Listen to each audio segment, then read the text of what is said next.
Hi, I'm Nina and this is my review on a good cuppa, which is basically just a British cup of tea.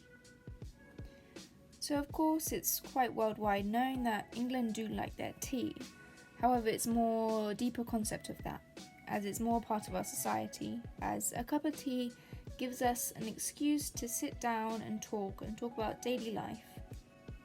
In other countries you would probably have a coffee break or time where you do go make a cup of coffee. In England, we make a cup of tea.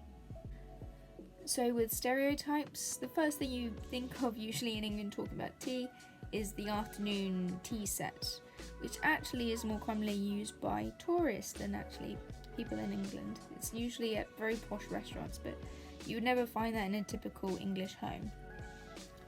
So moving on to language, of course, England being notorious for slang, we have a lot of slang for tea as well, and these are just a few. So of course there's cuppa, which is a short version of a cup of tea, which is the most common that you'll be able to hear in England.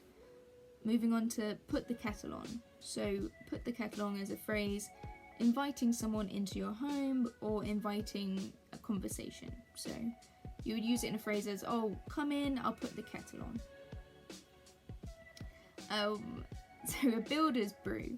So a builder's brew is the concept of just a normal cup of tea, however you add a little bit of sugar. So you would ask, oh, how would you take your tea? And you would say, oh, I'll just have a builder's brew. Moving on to tea. So we of course use tea in the normal sense, however, usually when describing tea, we actually describe it as dinner. So you'd say, oh, it's tea time, meaning it's dinner time.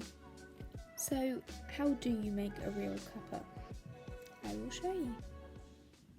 So you want to get a big mug, put your tea bag in, and then you want to get boiling water, usually from a kettle, and fill about 3/4 of the way. You're going to have a tea bag in there for maybe 1 or 2 minutes till it's the right colour.